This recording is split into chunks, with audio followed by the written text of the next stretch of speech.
This is the original esport racing game. This is iRacing.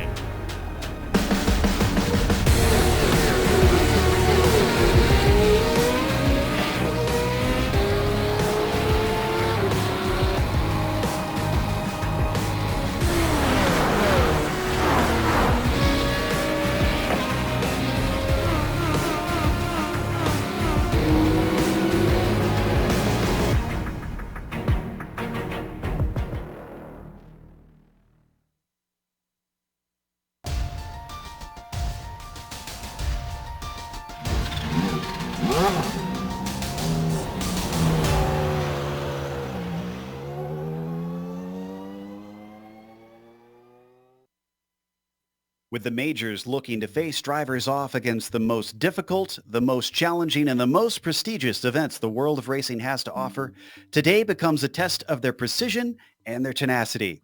In recent years, iRacing has added to the service the IR18 IndyCar and the street circuit on Belle Isle. Though this track might not be well-renowned outside of IndyCar circles, its bumpy and unforgiving nature means it certainly deserves a place on the schedule. Because not only will the drivers have to tackle this once, but twice, with a doubleheader weekend much like the real IndyCar series does. There might not be blistered hands and battered bodies, but we'll see if it's just as punishing on our drivers' egos as we get ready to watch the Majors Detroit Grand Prix. And you'll see it all live here on the Global Sim Racing channel and the iRacing Esports Network. Hi, I'm Joe Peak, and with me in the booth is Bill Soup Zahn. Next to him is Sean Ambrose, and behind the scenes is our director, the Dr. Amjad Yaman, who's using cameras provided by Dougie Beard.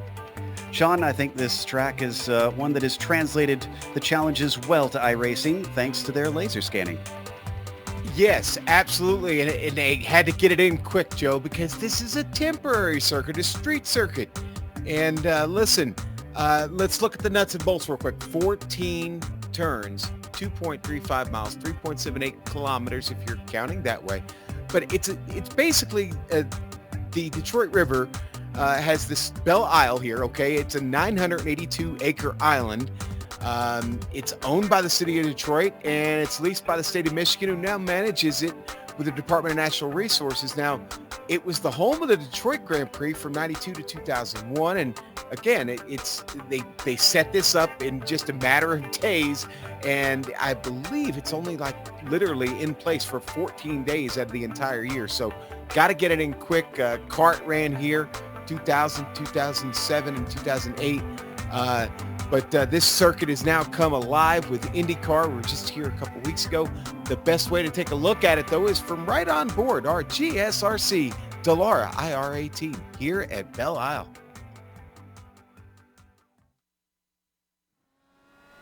All right, we've got Phil Lake in the GSRC IR18, so let's do a lap around Detroit. Down through turns 1 and 2, these are very swift with little room for error. Be careful over the hump on the exit of 2 because you can either wash out into the wall or get loose and slide it across into the opposite side. On the run to 3, expect most passes to be made here. But if you think you won't be able to make the turn, it's better to bail out early or else you'll just plow into the tires.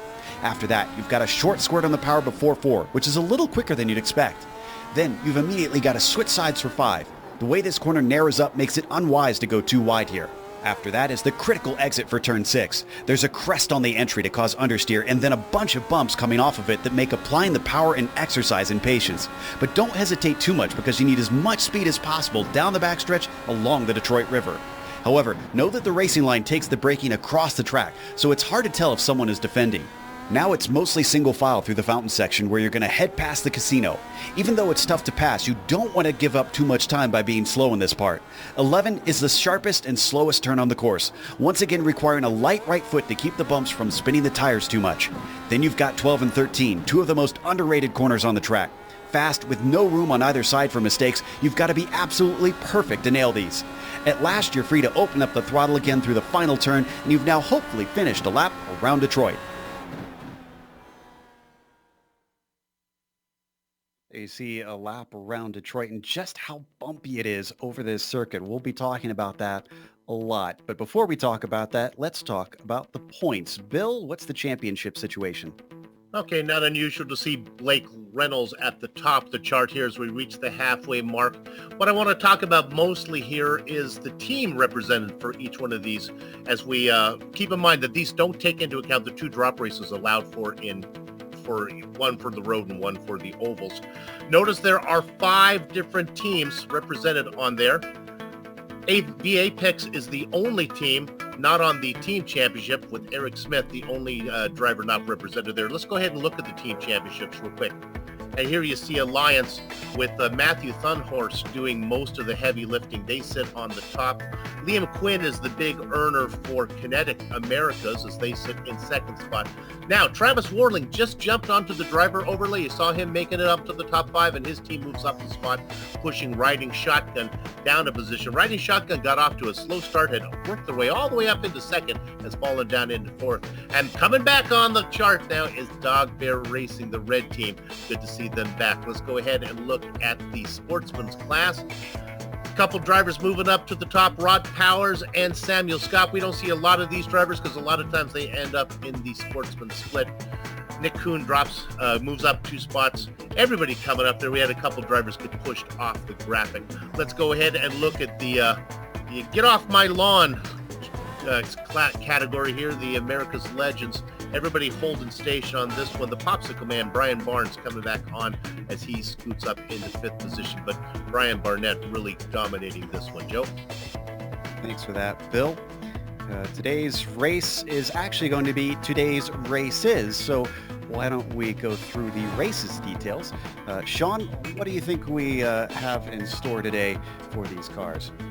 Well, okay, so we're running 2 races. This is the duel in Detroit, 2 35-lap races. Now, qualifying's already been sorted out for the first race, so we're good to go there. Okay, now we will have a 4-lap qualifier for the second race. This is round 8 in what is a 14-race schedule here in the majors this year. Yes, we're running all year. But today's weapon of choice, of course, is the Delara Sure, I can talk, guys. The Delara IR18. I know what kind of car it is. Now, of course, it's the second time we've seen this car this season. We've already run the Indy 500. We're back in the Delara again here in Detroit. It is an open setup, of course. Well, what does that mean? Well, it means they've carefully prepared these cars to survive this what I like to call a teeth-rattling experience here. But again, 2 35-lap races today. The 17-point incident cap is in place, and guys are going to struggle with that today. I know 35 laps doesn't seem like a lot around here, but it is when you're trying to avoid the walls. It's going to be a very, very tough race. You only get 1 extra car, 1 crack at it. It's probably not enough here. There are many that are not in favor of having any at all, but if there was ever a track that you maybe wanted 2, 3, or 4 cars, this would probably be it. Of course, the pros don't have to worry about that. I'm a bit of a spare, so that's my concern. Maybe not every driver in this race. Certainly. It is going to be a tough one as we watch Lionel Calisto somehow manage to get around with only half of his front wing. However, if you want to help out with the majors, you can buy something from their store if you get the opportunity. Go to their website. It is pacificmajors.com/store. Buy yourself some swag and feel good about helping the series continue on. But also, it's not just doing good for themselves. The majors looks to do good for the world around them. They're doing something special this year by allowing members to nominate charity causes for each round. Drivers can buy extra qualifying attempts, and that money goes towards each round's cause. Race 8's charity is Cancer Council Australia. Cancer Council is the only charity in Australia to work across every area of every cancer, from research to prevention and support. They help people from the point of diagnosis through to treatment and survivorship. The majors raised $30 towards the charity this week. If you'd like to find out more on how you can get involved and help them, check out their website at cancer.org.au.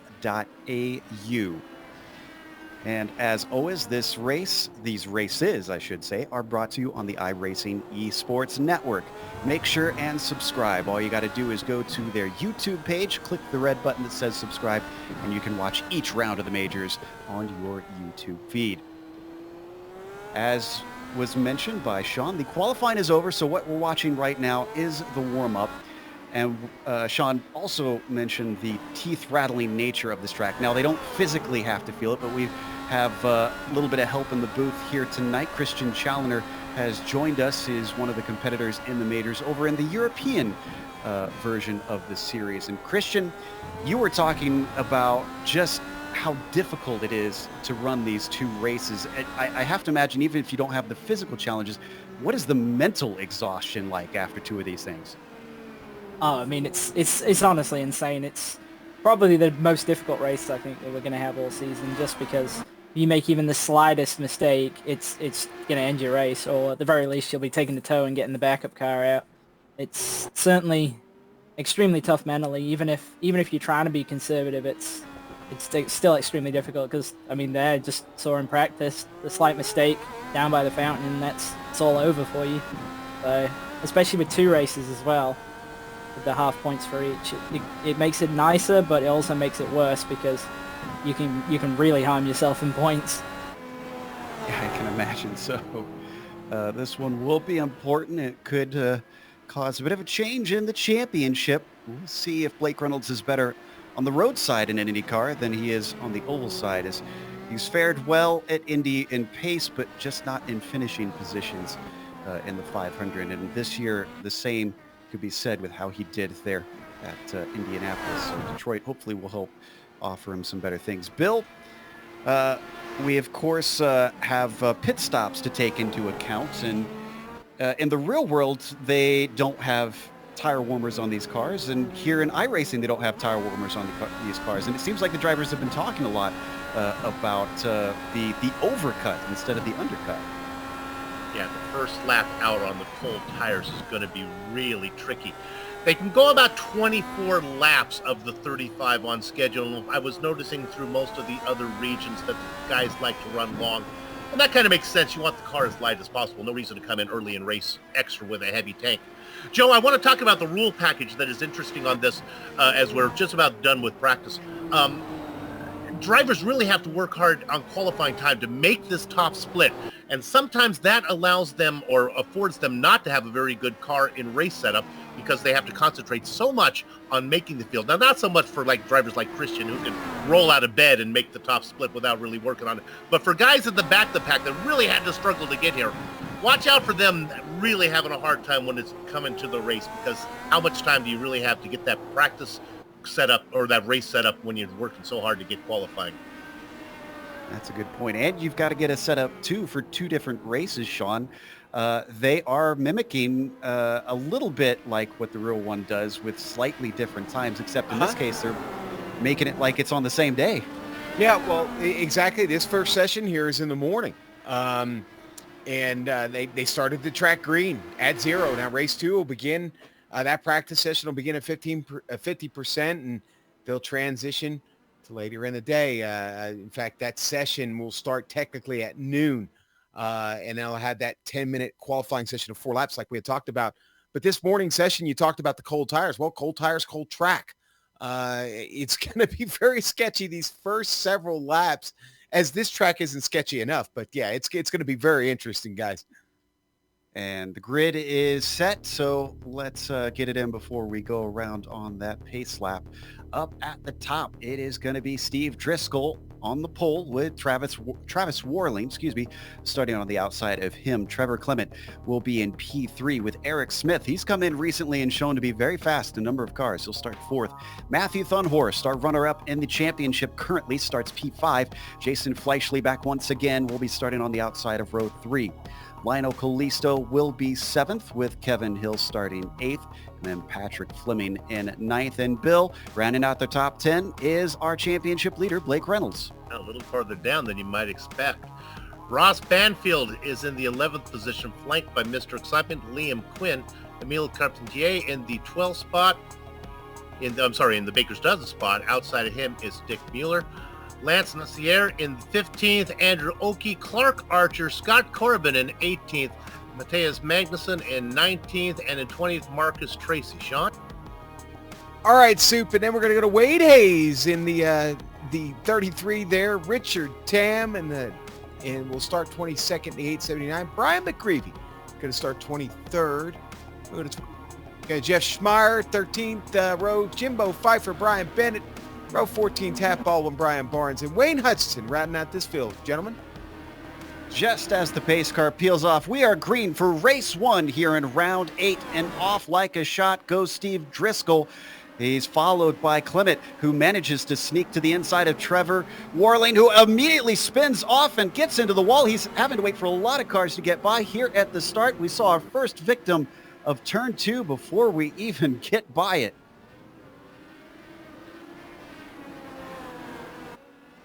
Down into turn 3. Most everybody looking to... Oh, and was that someone else getting into the wall? Oh my goodness, this has been a massacre. Looks like Clement finds himself clipping the outside of turn 5, and he is now turned around. Can do nothing, Joe. He's just stuck there. Also have Matthew Thunhorst finding himself in trouble. He clipped the wall too.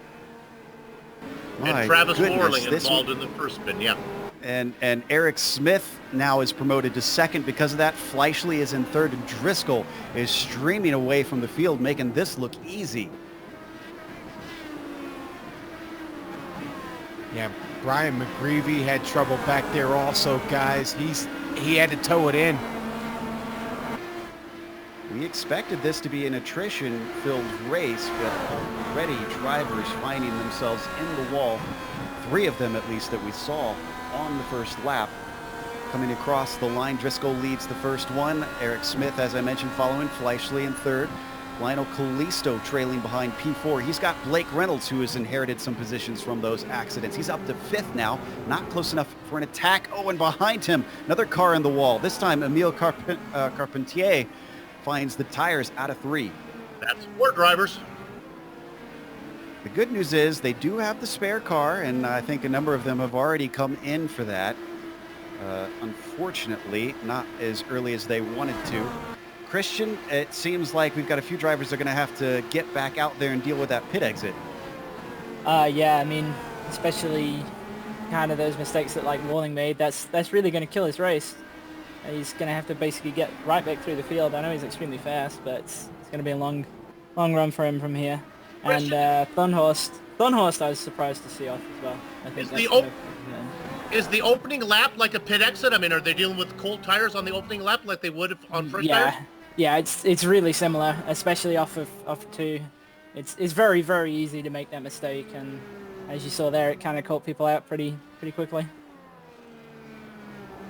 You can see Jason Fleischle set the fastest lap of the race as Driscoll extends his lead to about 2 seconds over Eric Smith. Wonder if Jason's going to be able to run down Smith with the way that he's showing pace early, or will his car start to fall off with his setup that he's got in the car? Hey guys, quick update on Carpentier. I know he had contact, but honestly guys, the car looks to be in pretty good shape. He's still tracking on Kevin Hill. He's got Dick Mueller filling up the mirror though at the moment. Dick sliding that car all over the place here at the moment, still trying to get some heat under it. Neil chasing down Kevin Hill now through the fountain section as he gets a little bit close behind. Oh, but a big bobble coming into there certainly slows him up. So the time that he has gained gets lost once more as he almost gets into the wall once again. So though he was starting to threaten Kevin Hill, that has fallen out of favor, unfortunately. He regroups and tries to regain that ground. I can report that Scott Corbin has had to take a tow. He's gone into the pits. And another slide, tries to stay out of the wall. Carpentier is just all over the place right now. Okay, so I said the car was okay. Maybe it's not okay. Maybe it's a little bent up, and he's struggling with it at the moment. But he's still right there on Hill's wing, keeping up. And Marcus Tracy's now had problems. Christian has managed to catch that incident. He was put sideways, Christian. That brings up the point that the stewards had made about track blockages. Yeah, I mean, in the European race we had earlier, I think everybody was pretty good about that. We were told beforehand that if we did kind of loop it round, and it was going to be extremely difficult to get it pointing back the right way, and we were kind of ran a blind corner that we should just tow immediately. And people really did that earlier, so I'm hoping we'll see that again for the 2 races tonight. Briefly was able to get it going. Tracy did pull into the pits because he was right before the pit entrance. There goes another car. Who was that we just saw ducking in? Try to get that a little bit later as we watch some of the Alliance drivers weave their way through 1 and 2. No change in the top 4 currently. Actually, top 5 even. Blake Reynolds still there. Yeah, that's is that Warling on screen right there, I think. Travis just wrapped the wall himself. He's got some wing damage on that machine. Now it's bent up a little bit. And drivers are starting to get lap traffic. Ross Banfield just was lapped by our leaders. Corbin has been lapped, but I think that was while he was in the pits. Brian McGreevy going to be the next one.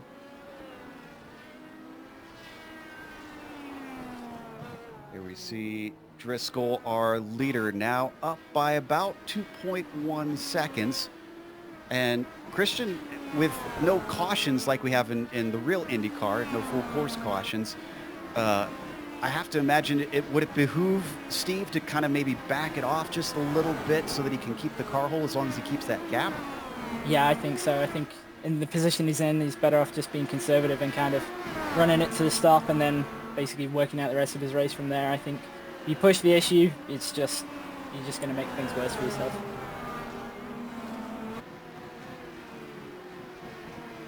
More cars having to peel out of the way as they're coming down to turn 3 here. A little bit of action between Carpentier trying to catch up to Dick Mueller, but Dick Mueller, who has recently taken that spot, starting to stretch away.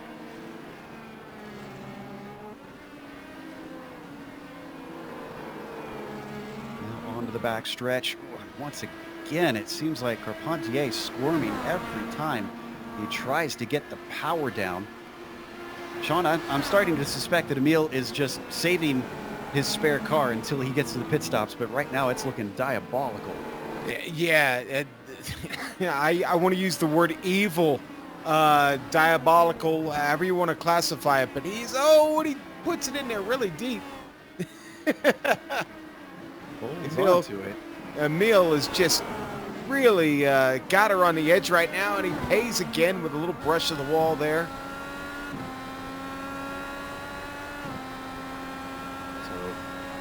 That's how many? 3 times now that Emil has caught the wall and it's still going on? My goodness. He's going to run out of rabbit's feet eventually. Oh, and Blake Reynolds! Championship implications! Oh, no. Big damage out of turn 2. He's trying to limp the car around, but I'm not sure this is such a good idea. Got the replay here. Well, watch his hands here. I don't know. Maybe Christian could explain it a little bit better, but he just lost the grip. It seems like they're hit the bump. Yeah, I'm just checking the onboard now. Yeah, it looks like he just gassed up slightly too soon. Exactly like I was saying, you just push it a little bit more each lap, and eventually it just bites you. It's again pretty similar to what Walling did. It's so easy to do on that corner. And I still trying to drive this thing around.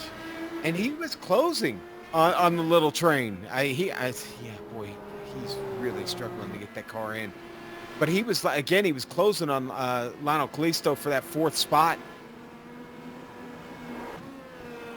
So unfortunately, this is going to set his pit stop strategy a little bit off, as we're not expecting cars in until about lap 12. Ooh, it's narrow through this fountain section for him. So we've switched up to Eric Smith, I believe this is. Oh, this is now we're on our current championship leader Blake Reynolds. Managed to get through there, but I don't know how.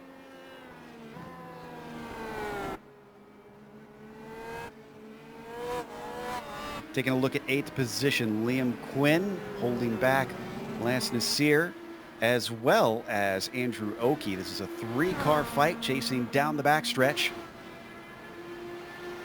These guys all up 4, 5, 6 positions. A lot of it from attrition. You talked about Reynolds having trouble. If you want to talk big picture, though, Matthew Thunhorst is well back in the field as well, racing in 20th. His nearest competition in the points. We saw a big bobble there from Lance Nasir, and that slows up Andrew Oakey coming through turn 11. So both of them fall off a little bit of the car ahead and continuing to struggle. Lance finding the car wobbling. Same thing with Oakey now coming off the corner.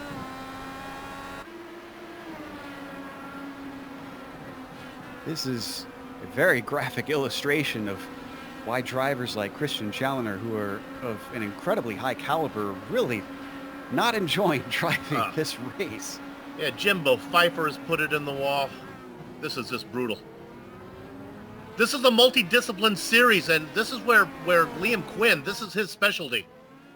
Oh, Emil's had trouble, guys. Carpentier is around, trying to pick up the replay here on screen.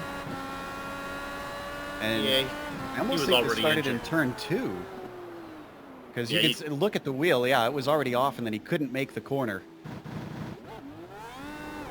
Basically, this is an exhibition, has turned into an exhibition of who can limp their car around the track better. There's a lot of drivers trying to not have to take a tow. Carpentier is one of those who's still going in 14th.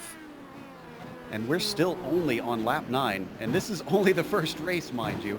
There you see Carpentier just cannot turn right. I think he's almost going to have to take a tow to get this thing back to pit lane. 29 drivers took the grid. Only 20 of them are on the lead lap right now. So we switch back up to Steve Driscoll, who's extended it now to about 3 seconds ahead of Eric Smith. And interestingly, he's got a bit of a hand here because his teammate Travis Warling, who is a lap down, is between himself and Smith. Now, while they are told to give way to faster drivers if they are a lap down and heed the blue flags, obviously he doesn't have to do this right away. Now, this is right at the very front of the pit window. I saw drivers go as far as 25 laps in other regions. That would put you 10 to the end. So this is right at the very, very opening of the window. Guys, we got a great battle going on back here for P7. Honestly, they've been linked up since the race started. Quinn, Nasir, and Oakey really racing hard now as we're working lap 11 here. Nasir, you see in the black car, the yellow machine of Oakey is behind him. Oh, and Oakey is way hot into turn 1. He gathers it together and keeps from losing it. He saves the car, but he loses ground on the 409 ahead of him. Christian, you were telling us before the race about just how hard it is to follow, and that looked exactly what Andrew experienced there. Yeah, turns 1 and 2 are actually probably the worst for the aero push because you kind of get drawn into this idea that you'll get a big run down the next straight, but you can't stay close enough to them. So then you overdrive, kind of like he did right there, and then that's when you can have this really dangerous moment of you end up offline for 1 and then offline for 2, and then you're in the wall and you're around. So you have to be very, very careful of the aero push. Up in 3rd place ahead of this. It's a battle for the podium, but it's between teammates. It's the 2 Alliance drivers of Fleischle and Callisto. Oh, go ahead. Thunhurst was well in the back of the pack, but he just crashed his car. He was racing in 20th. Really wouldn't much care about a driver in 20th other than he sits 2nd in the points. So this is huge. Reynolds and Thunhurst both having rough days. Could he maybe salvage it in race 2? We'll see. This is in turn 1 and 2. We're watching Thunhorst. And there goes the car. Boy, we could just do a highlight reel from that turn alone, couldn't we? Can I take low light reel? Can I take my spare car I was gonna use in the second race and use it in this one? Can I use them both now? No. Yeah, I don't think iRacing quite works that way. All right. Right on board with Callisto in 4th place, just behind his teammate. Both of these drivers on Alliance are champions in this series, we should point out. So this is no fluke that we're seeing the 2 of them fighting for a podium here. One thing that we don't get to experience at Indy that these Indy cars also use in real life is the push to pass. Did you find that pretty helpful for trying to make overtakes in this race, Christian? It's mainly the benefit of it more is kind of an intimidation type factor, really, because it's still really hard to get alongside anybody, but if you can kind of use it tactically, especially around your pit stop, either if you're going to do a super fast out lap or an in lap, you can use it there, or if you're kind of gradually catching up to somebody, you can kind of hit it a couple of times, and yeah, you only have 10 and you might use 3, but if you can frighten someone into thinking you're really catching them, then you can really use it to intimidate them rather than actually kind of get by them. Push to pass is good marketing. Push not to be passes also applies though. Jumped back to this battle for 7th place. That's Liam Quinn ahead of the riding shotgun driver Lance Nasir. As much as we've seen mistakes from these three, they can't seem to get away from each other, Sean. No, there's not. This has been the gap again since the green flag dropped. Now be curious to see as we're starting to kind of get into that pit window, or, well, okay, let's say you can do it now. You need to run at least 12 laps. At least that's what Christian was telling us. Now they're probably in a window. Will they all come in together? They want to be partners on track. I think so far it's worked okay for them. The problem is that the guys riding behind, you're so dependent on those drivers in front of you. If something happens, one little mistake, there's really such little time to react here. You're probably going to get caught up into that. So you spend the whole race riding behind, waiting for that evasive move that may or may not ever come. Don't need to go there. Carpentier had another spin. And we are getting word that Thunhorst has retired from this first race. Going to go lick his wounds and try to set up for the next one. Meanwhile, the battle for third has now become the battle for second. Is Eric Smith slowing up, or is Jason Fleischle speeding up?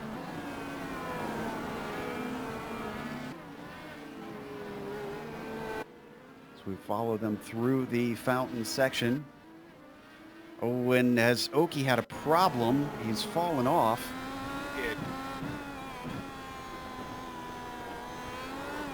He looped it, Christian, but was it a little bit of the aero wash, maybe? I think actually what he was trying to do is he was trying to kind of keep real close and get a run down the backstretch, and they're both kind of off camber corners there, and you really do have to push to stay close to someone coming up onto the right, and I think through the left he might have put the curb a little bit, and it just moved him around. It's, again, very easy to do. The leader did it in the first race in the European split. Nobody is immune. And that, there you see Oki was continuing on. Meanwhile, we're looking at that battle for second once again. Fleischle trying to give chase. Callisto dropping back, though. He was really close to Fleischle. Now it's 1.6 seconds. I wonder if we missed an error from him. He could be running out of coal. Possibly. Through the fountain section, he tries to regain that ground and get back up to his teammate. This could be one of those really scary spots where we could get a track blockage down there through that fountain section. Now we are on board with Jason Fleischle just over the nose. Watching him swing it through and get right up to those walls. What all the attrition and the incidents has caused is for lap traffic to be a bigger issue earlier in the race as cars are spread out all the way around the circuit. There's only 15 of them on the lead lap still. You can see they're now working their way past the lapped car of Wayne Hutchison. Pulls off to the side nicely to let both Fleischle and Smith through.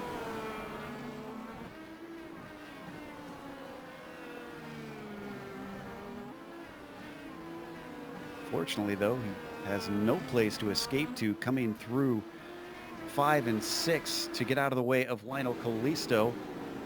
Lance Nasir's falling down the order. Oh no! No, he's right on the back of Quinn.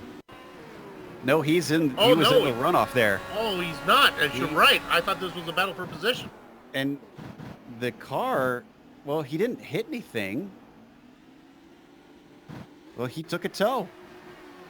We were watching the replay there, and I'm not sure why he just gave up the ghost here, because he got the car turned back around, but just elected to take it back into the pits.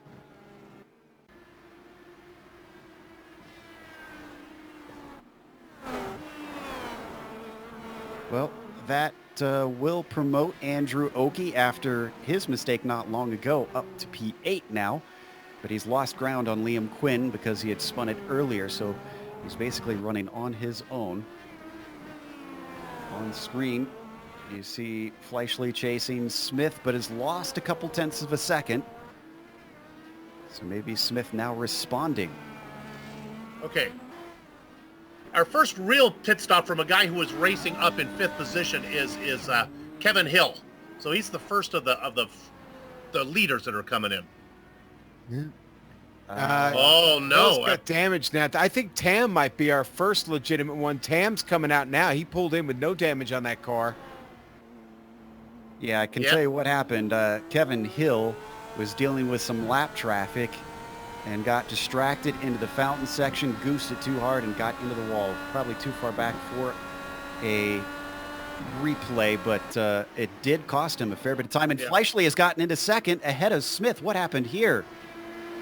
I think Smith might have gotten the wall. Oh, he just barely glanced it. Let's watch on the replay. That's Smith up ahead. We're on board with Fleischle. He's going to lose the rear. Just glance it. I think the left rear tire, when he came around, and I think the left rear got on the wall. Amazingly, he did not pit that time. I would have thought he would have come in just to play it safe. He's doing a good job of staying on the back of Fleischle. Maybe the car's feeling okay. But now this has brought Deliso into the mix. Okay, we're going.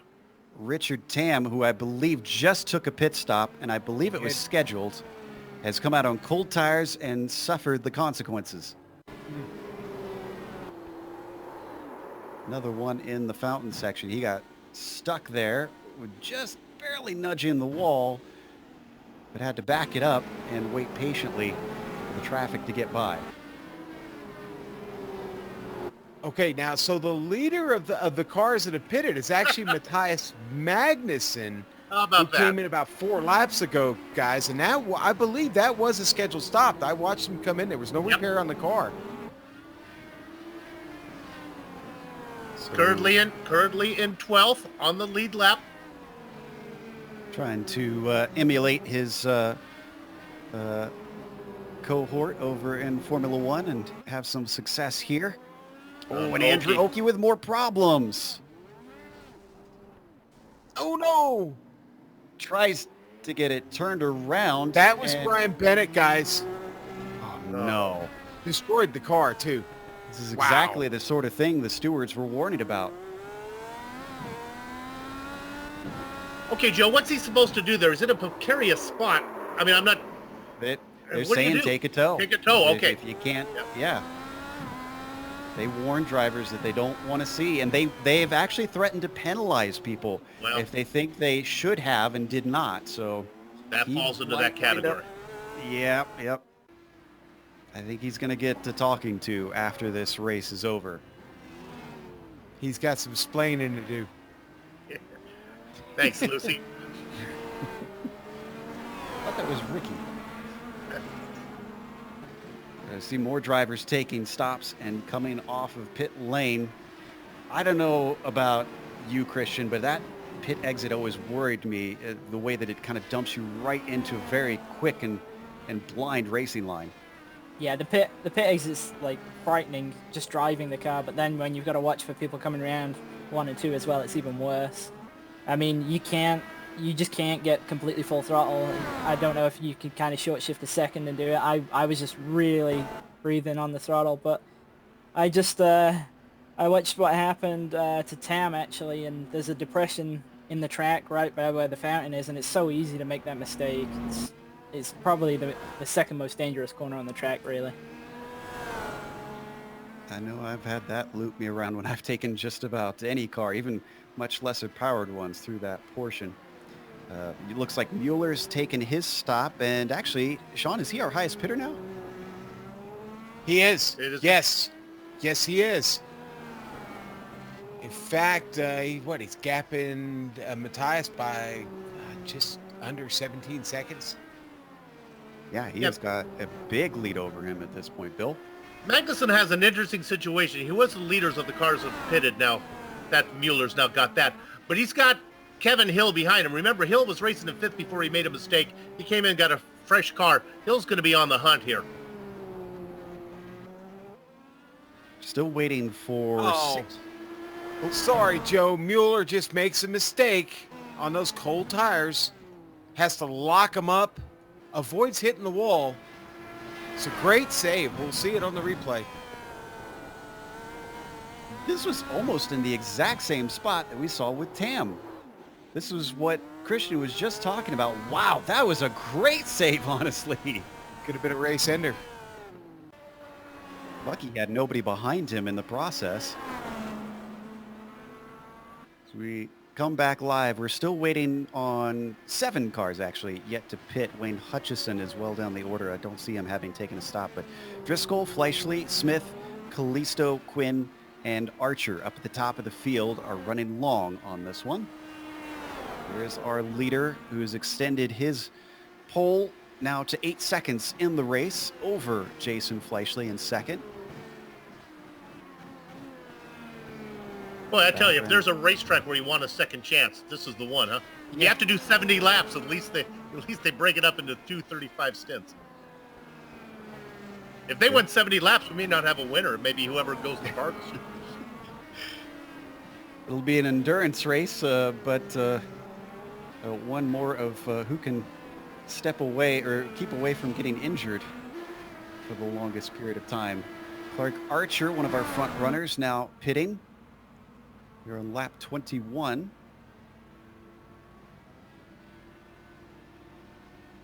Where is Mueller? Mueller's going to be able to go by, though. Yeah. But he will come out ahead of Magnussen. Or will he, actually? I guess it's a lot longer the pit exit. Yeah. Yeah, it's going to be really close, actually. Magnussen is out, but again, he is out on cold tires. Excuse me, Archer's out on cold tires. Magnussen they're going to come out in a just battle. out of turn 2. Oh, and our leader is in. So is Fleischle. Smith follows. Callisto. And, did Quinn just get in the wall? No, he did not. Excuse me. It's just a very slow corner he was coming out of. He looked so slow out of turn 10. I just couldn't believe it. And he comes in, so that's everybody. And this doesn't surprise me too much, Christian. I guess as soon as you see the driver ahead come in, maybe monkey see, monkey do? Well, I mean, I think that was the end of lap 23, so it was kind of tight to push it to 24 laps on fuel at the pace they were running. And with the gaps between them, it made sense for them all to kind of come in at the same time, because you get that best part with the traffic. You're not going to come out behind anybody that still needs to pit and so on. So it really made sense for those guys to run as long as they could. Got a battle going on for 10th place. Oki and Tam were side by side for a moment, and unfortunately Oki gets backed up coming out of the fountain section. Could have had a run on that blue and red car. Continues to hassle him. We saw Andrew Oki have a problem into this turn 1 earlier on. Can he stay close without losing the front grip this time? Looks nice and smooth through turn 1. Looks to get the run off of turn 2. Takes it all the way out to the wall. And he has a fantastic run on Tam, who stays to the inside as they come down to turn 3 and fends him off. Could we see an over-under potentially? Oki thinks we can. He gets to the inside up to turn 4 and gets it done. Beautiful move by the 96. That moves him up into the top 10 now that all the pit stops have finished.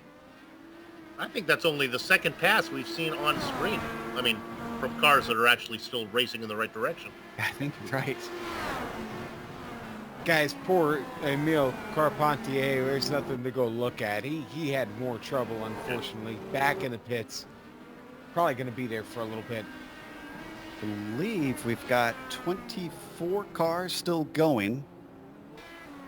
Hutchison is the last car to take a stop, although he was well down the order. Blake Reynolds is back on the lead lap, but I think there's another stop in his future, so that's a bit of a pole position. Yeah, he's getting word he's going to have to stop again. Yeah, he's in. Back there it is. Goes. So who are some of our movers and shakers in this race? Because obviously we've got opportunities for drivers who started in the back to climb way up the order. And there you see Brian Bennett with 14 gained in 12th position. And he's on the lead lap. He's joined by Richard Tam, also up 11. Magnussen with his early stop strategy seems to have fared well, up 11. Same with Clark Archer, up 10. Yeah, and those two are going to be two to watch because that battle is really close. Magnussen, I don't think we've seen his potential yet. I think he's got something in store for these guys. Remember, he came in earlier than everybody. The car is getting lighter. No telling where he's at right now, but he's obviously got just enough to make it to the end. I like the way Magnussen's rolling right now. Lap time's still looking pretty good. Worth pointing out, too, because we talked about the changing weathers. We ride on board with, I believe this is Hill in 9th place, trying to chase down Magnussen. Christian, the start time being a little after 10 a.m. virtual standard time, did you notice that the track was gradually warming up? Was it losing grip as that was a lapped car off? That was Jeff Schmeier. To be honest, I actually didn't really notice that so much. It was mainly the cold tires right at the start of the race. I did notice the difference between the first and the second race. The track is definitely a lot greasier in the second race, but I didn't really notice it heating up as it went on, although it definitely is a factor. So 10 laps to go, so they only have to survive a little bit longer in this race. Our directors found this good battle. I think Archer in 7th might be the slowest of these three cars. Magnussen in this one, I really think I expect him to be up there racing with these guys soon too. Nice three-car battle for 7th. Oh, and Richard Tam, all his good work goes away out of the fountain section. Spun the tires, and he did touch the wall, but I'm not sure that he damaged the car in the process. He already had a spot of wing damage on the car, Joe, and I just think, a little bit on the right front. Same it looks spot. like. Yeah. Spot of wing damage, is that for Christian's sake there?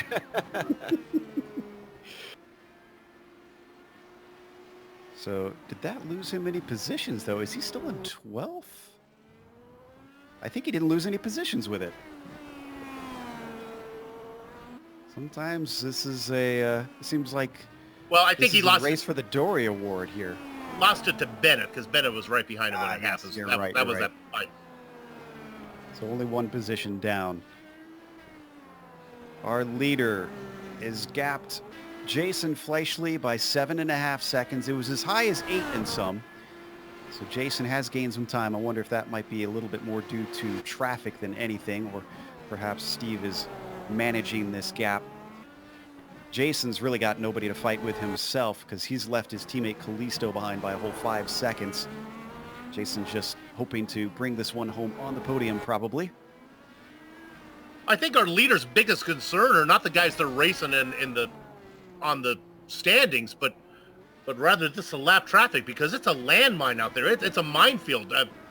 Cars are spinning all over the place. Certainly seems to be.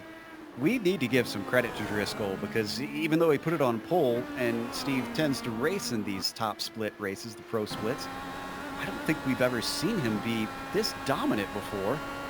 And for that matter, he's played this race so beautifully. Yeah, again, he's minding the gap back to Fleischl, but he's also got to kind of mind the gap when he gets up on the back of the next car, which was Richard Tam. And Tam's had his issues. And how often do we get to praise the unorthodox guys in this fashion? This is going to be a huge swing in points for his team, especially if he can follow this up with the next round. And again, for new viewers, that's the name of his team. Joe was not mentioning that it might be left-handed or something. There you can see the team down below. Hey, what's wrong with left-handers? Nothing. Okay. We're going to rule the world someday. At least that's what they promised me. I was a kid. So. Have you ever been to the left-hand store? I know of it. No, I have not been there. Well, bummer. Hey, you know what? That's it. We've been missing a very important point. Now we've got Christian Challoner here with us in the booth. Does anybody want to know where he finished in race number 1 in the Eurosplit? Let me guess. I don't know. I'm going to say podium. I'm going to say that I'd know if he won. 3rd position. How's that? I feel like you watched that. No, I didn't. I didn't. Hey, Riding on board with Eric Smith, who still sits in 4th. He's going to be ruining the mistakes that he made in this race, knowing that he could have had a podium of his own. He's right behind Lionel Callisto. Callisto's not out of the woods. One little bobble could put the number 32 right on that gearbox. Love this look over the shoulder where we can see what the drivers are experiencing as they weave through the canyons of this Detroit course. For the record, guys, Joao Valverde won the first race in the Euro split.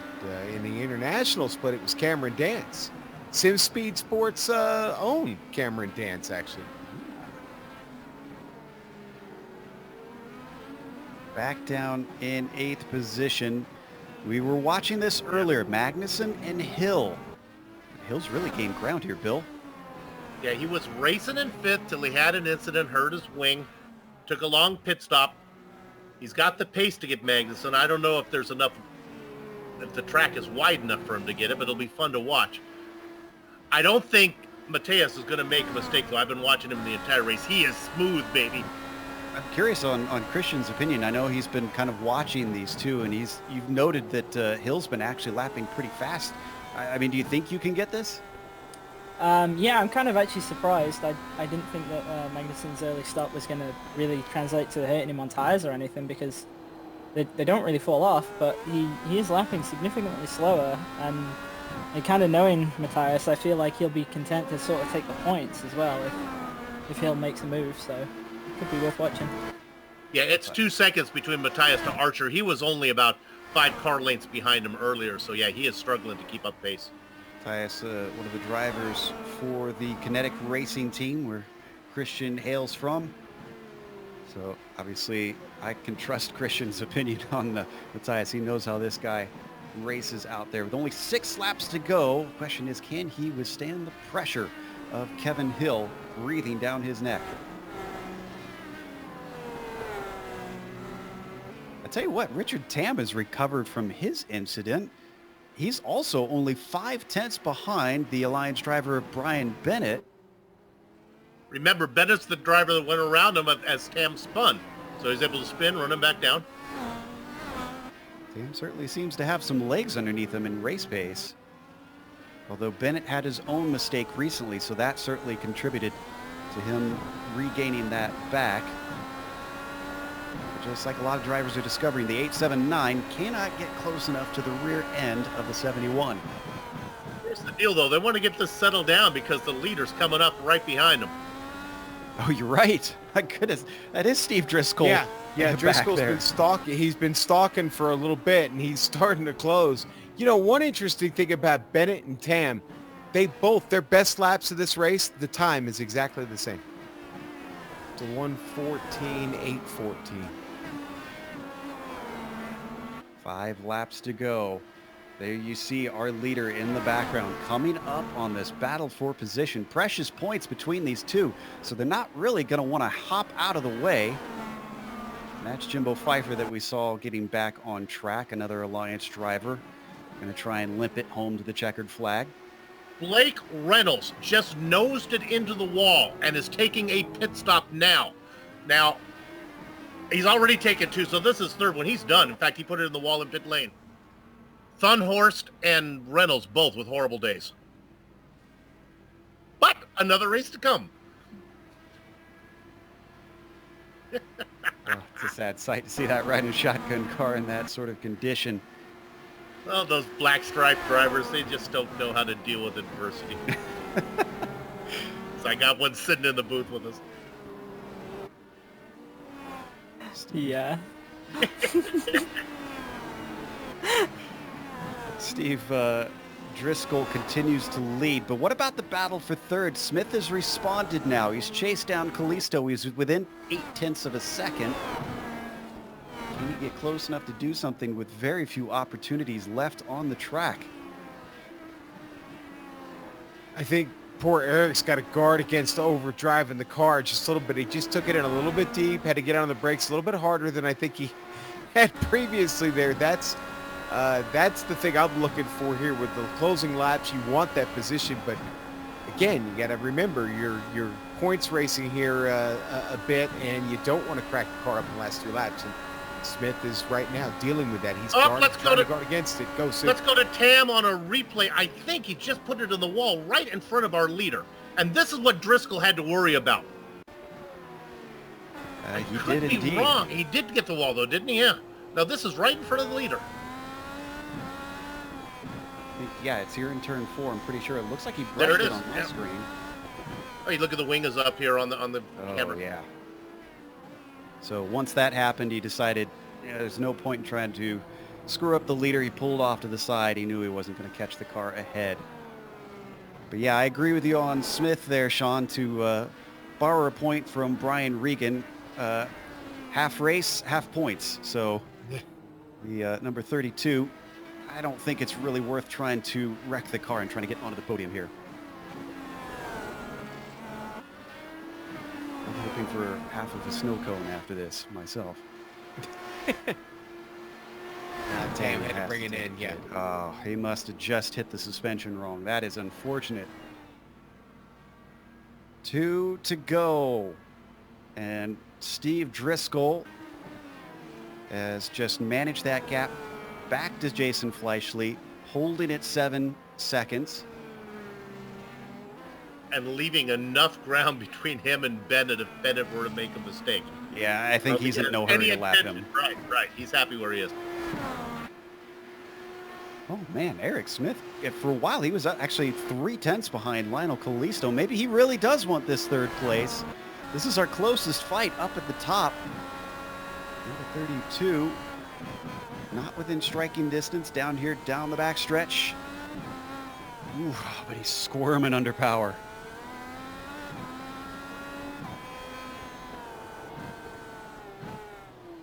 Up ahead of them, Callisto has his friends Fleischle and Pfeiffer. Pfeiffer is a lap down. All 3 are Alliance cars. Look at that there. Nice job by Jimbo. Oh, but oh, I don't know how often you can go 3 wide. Oh, and was that Callisto into his teammate? And Eric Smith is upside down. The 4th place driver has had his race ended a lap from the finish. Oh no. So our leader, who has seen none of these tragedies, is a half a lap from victory in the first race out of 2 here for round 8. Just behind the 11th place car of Brian Bennett, who I believe is going to be moving up to 10th place here soon with Eric Smith's retirement. Through the fountain section. And out of it, just 3 corners to go. All he's got to do is play it safe from here on out. Up to the finish line. Race 1 here in round 8 is going to go to Steve Driscoll here at Detroit. Fleischle is going to manage to bring home 2nd. Callisto withstood the pressure to take a podium. 6th place, though, is awful close between Archer and Magnussen. Hill was in this battle. Hill just put it in the wall. We might take a look at that a little bit later. I think Archer's going to be able to hold him off. They got Wade Hayes, the lap car, who gets out of the way. Yeah, I'm not sure that Magnussen's nearly close enough. He has to hope for a big mistake out of Archer from here on out. Into 12. And then 13 really is the only last real corner. 14 is flat out for these cars. Archer knows it. He gives that outside corner a wide berth. Give P6 to Clark Archer today. We've got a replay for Smith. I didn't even get to see the contact on this initially, Bill. No, he was just chasing. This is the one we've been watching, and Smith was coming, and he was just a couple car lengths back. Actually, they were gaining also on Archer as well. And it bit him, and he made a mistake. There you can see the lap traffic that got him, and boom. Yeah, it was Banfield that he got into there, unfortunately. Banfield was trying to get out of the way, just let a couple cars through, and, well, unfortunately, he was just in the wrong spot on the track there. And you said it was Hill that had the incident with the other one? Or are we looking for Smith that had the last... Yeah, that's Hill going around right there on screen, guys. He spun out of turn 2. This is... Yeah, here we go. On board Kevin Hill now. Coming into the last lap, the last thing that you want is throwing away your race. A heart attack moment for him as he gets turned around, but eventually manages to get the car running once more. So let's go through our results for this first race of 2. Steve Driscoll is your winner. Jason Fleischle is going to be in second. Lionel Callisto manages to come home third, with Dick Mueller climbing from 14th on the grid to a 4th at the fall of the checkers. Liam Quinn with a 5th place, and Clark Archer with a 6th. Matthias Magnussen 19th to P7. Andrew Oakey behind him in 8th. He had a few scares along the way. Kevin Hill likewise, but takes 9th in the top 10, rounded out by Brian Bennett going from 26th to 10th. Bill? Like when the drivers cooperate and put all the cars on the lead lap on the first overlay. Now we go down to the guys who had trouble. Eric Smith, we saw what happened to him. Trevor Clement, Taft Baldwin. Brian Barnes, a lap down in 14th. Richard Tam, boy, he had an eventful race. 2 laps down. Jimbo Pfeiffer, Wade Hutchison. 18th, 19th, and 20th. Lance Nasir, Jeff Schmeier, and Wade Hayes. All right, then I've got Brian McGreevy there in 21st. Blake Reynolds, hard race for him, 22nd. Ross Banfield, a 23rd place run. Travis Worley, 24th. Emile Carpentier, 25th. 26th, DeMarcus Tracy. Matthew Thunhorse, 27th. Scott Corbin, 28th. And 29th, going to go to Patrick Fleming, gentlemen. So we're going to take it to a quick break. We'll come back with race 2 here in just a few moments, so don't go away for round 8 of the majors.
Welcome back to Detroit. We're watching the second race of round 8 here in the majors. It is the Detroit Grand Prix.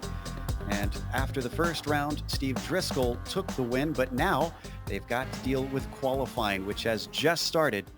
It is a lone car qualifying, but they only get 4 laps to do it. Sean, this is going to be exciting out here. Oh, yeah. And the track conditions have changed. We had a practice session here that started with 50% track state. We're now in the afternoon. And, with all that being said, these guys have got a chance here to get qualifying in under some different conditions than they originally qualified in throughout last week. And very different from how they raced. Look at that. We saw on screen 117 degrees on track.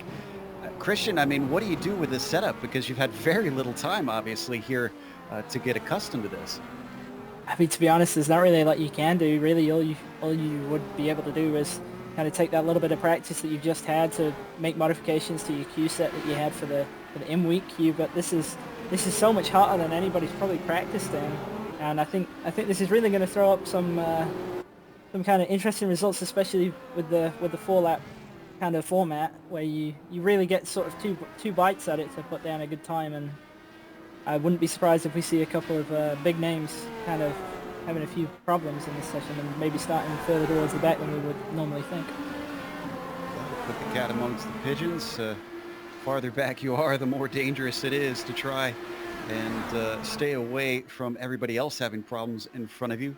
Taft Baldwin coming around to try and put a lap in. We're still waiting on any car to get their first timed lap down. They do get 10 minutes out here to put these 4 laps in. Is there any advantage, Christian, to maybe waiting to see kind of how everybody else does before you take off on your 4 laps? You see, the thing is that kind of depends on how you choose to run the session, because it's only 10 minutes long, and it's kind of tough to get the 4 laps in if you're going to do a full 4-lap run. So maybe we'll see a couple of people wait a little bit, see if a cloud kind of comes over and get a little cooler with the track temperature, and maybe only go for 2 laps or so. But this is going to be really tough. I mean, the cue sets are definitely on a knife edge as is, because they're kind of a bit more trimmed out with kind of air pressures, cambers, that kind of. This is going to be really difficult for everybody here. Watching from Blake Reynolds' perspective as he crosses the line, and the first car to take a time is going to take pole naturally. But what about behind him? Travis Warling, I see, going to be the next one through. And he does not go faster. He's about half a second off, it looks like. Yeah, but I think Blake needs a great effort here in qualifying if he's got any chance of salvaging this day. And remember that Blake has already dropped 1 round for sure. And I'm trying to remember, I believe that was on the roadside that he missed. He's only run 6 of the 7 that we've completed. This is Callisto, who was on the podium last time, and so far in his first lap, he's going to start from the podium, it seems. This feels so weird. It's like seeing Sasquatch watching qualifying in a majors event. You know, we do we it for watched like it. We watched in the, yeah. Ooh, Eric having So a both little Indy play. rounds. Yeah. Oh yeah, he did. Oh boy. Well, that's going to make his day even worse. He was already pretty upset about the way the last one ran. Here's our winner from the other round, the other race, Steve Driscoll in the number 51.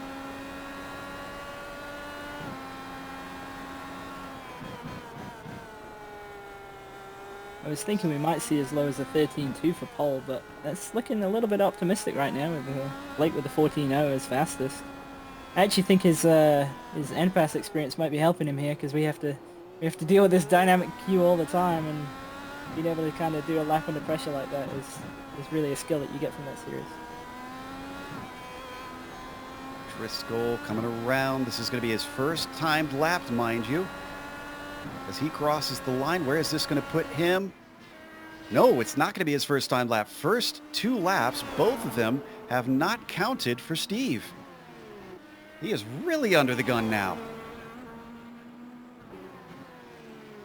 So far up at the top, Warling has got himself onto the front row. Trevor Clement as well, who had a bad first round. He's sitting in third.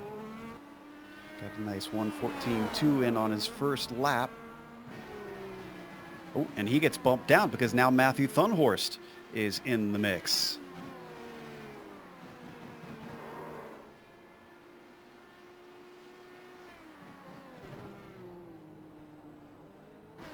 Continue to watch our drivers slot laps in. Oh, and Clement had a problem in turn 3, it looks like. So this lap definitely not going to be a good one. He'll get one more chance at it on the 4th lap. Patrick Fleming now currently running 6 in qualifying. Last one was not an improvement, but awful consistent. Listen to this. Oh, and that one's not going to be consistent. Never mind. So, well, his 3 timed laps that did count were consistent of 14.6, a 14.7, and a 14.7 for Patrick Fleming. He gets slotted down to 7th now because Driscoll on his first timed lap finally puts it on pole.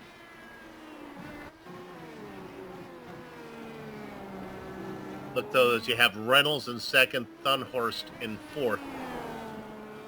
Man, 2 drivers fighting for the championship that did so poorly in the first round. Despite a 2nd place at the end of the last race, Jason Fleischle is not having a good time right now. He's down in 12th, and he's on his final lap right now.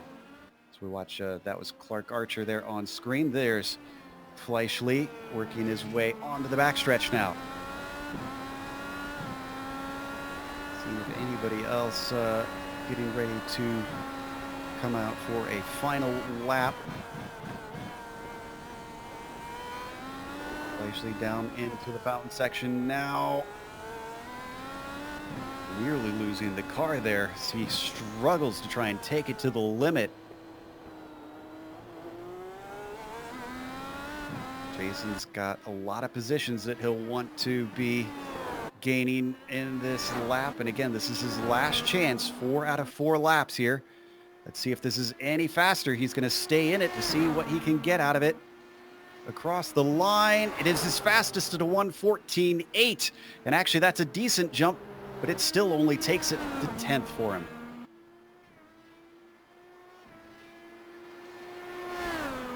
Got some information from the peanut gallery that it was an oval race that Blake has dropped that he missed out on, but his last race at Le Mans puts him under pressure to get some good results here. Now, thankfully, again, it's only half points per race, so he could still recover.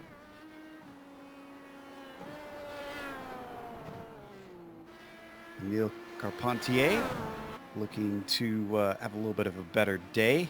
Hey. Trevor Clement. Whoa. The Alliance driver on his last time around, a 13.7. Just barely a tick under a 10th faster than Steve Driscoll, our winner from the first round.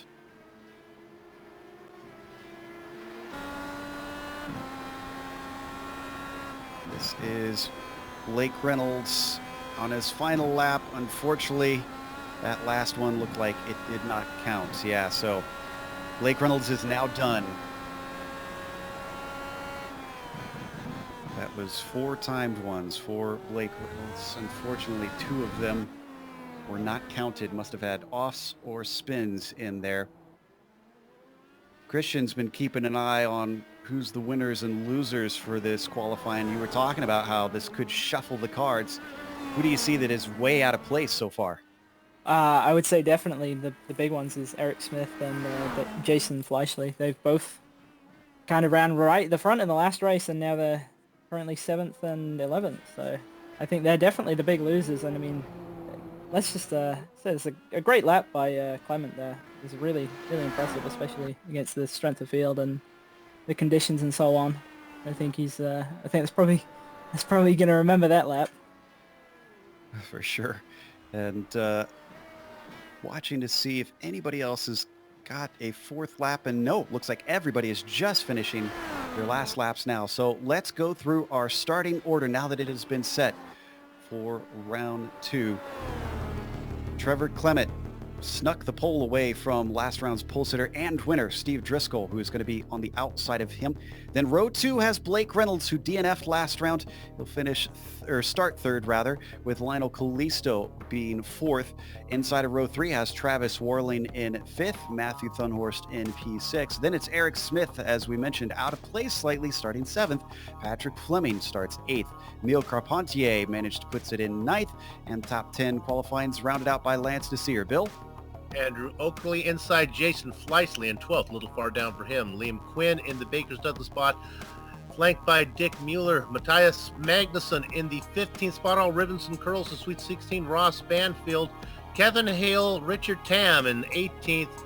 Clark Archer and Jimbo Pfeiffer rounds out your top 20. Sean? Brian McGreevy, 21st. Brian Bennett, 22nd. Wayne Hutchinson going to start 23rd, right next to Taft Baldwin in 24th. Wade Hayes, 25th. Scott Corbin will start 26th. Marcus Tracy going to start 27th. 28th, going to be Brian Barnes. Jeff Smyer going to be the last car to start this race in 29th. Don't worry about Mike Willett. He just forgot how to get in the session. Big deal. Rookie. Pay no attention to the man behind the curtain. All right, we're getting ready to peel away behind the Porsche pace car. Same deal, 35 laps, but with a slightly different starting grid. Now, did anybody learn their lesson last time about the start? It might not be as much of a concern about cold tires. Instead, with 118 degrees on the track surface, even though it is concrete out there, this could be very, very slippery just due to hot conditions instead of cold tires. Just got Wade Hayes, Kevin Hill, Carpentier Bennett, just a couple drivers that need to grid up. Maybe they're making last-second tweaks to the cars before we get going.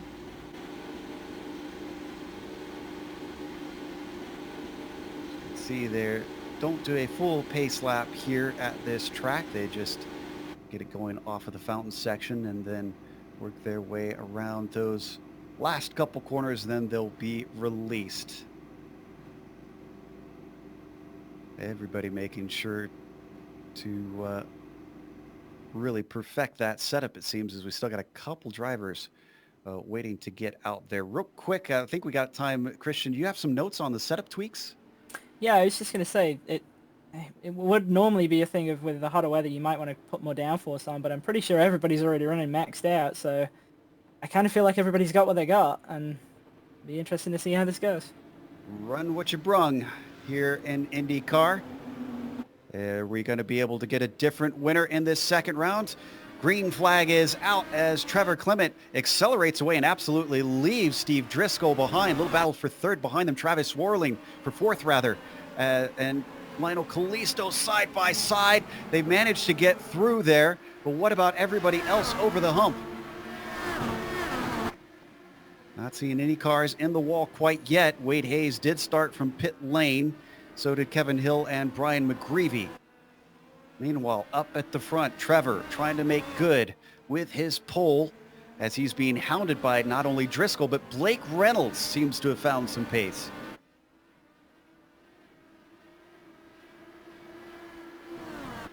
On to the back stretch for the first time. Our top three hit the braking zone for turn 7. It's one of the trickier points, and this is where the first time that they know what they've got with these cold tires that are just getting warmed up. See if anybody struggles. I see a little bit of an off for Brian Bennett, who nearly runs into the runoff area and gets it going once more. And I think we had a little trouble farther back. Sean, what happened to Mueller? Joe, he smacked it up, unfortunately. He was in a line with everybody else and just had a little bit of trouble. Cracks up the front wing, has to let a lot of cars by. He's dropping all the way back. And once we watch this, Taft Baldwin also had a hard hit into the wall. So let's see. Yep, you can see that car is very, very badly crabbing on its way down the backstretch. Yeah, he missed his braking point and just nosed it in. Back up to the lead. That is Driscoll you see in the blue and purple car giving chase to the Alliance machine of Trevor Clement. They have not separated all that much, though they have gapped the cars behind them. The other unorthodox driver, Travis Warling, is dropping off there. You can see the gap there a little bit in the background. Now as they hit the fountain section for the second time in this second race.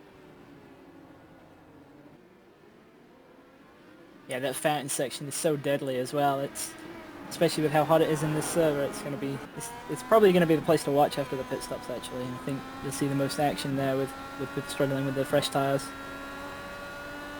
Riding on board, and I think we had another problem with Tam, and it was the same place that he had a problem last race, coming into the first left-hander of the fountain section. He did touch the wall. Let's watch the replay here. And he made good use of one of the few places where you've got grass to pull off the racing line and then get back going. As we come back, I tell you what, Steve Driscoll is starting to apply pressure up here, Sean. Yes, he is. Getting a little hot under the collar up front. Now, Driscoll, of course, had a pretty solid race in race 1, and he is, well, he's back on the hunt. Didn't have to do a whole lot of hunting in that first race, but now he's getting to have a little bit of fun. Yeah, I'm sure he'd love to separate himself from Blake Reynolds, too, no doubt, as Blake continues to stay about half a second behind P2. These drivers have now gapped Warling by over a second behind them. I'm not sure that Travis really has the pace to stay with this top group.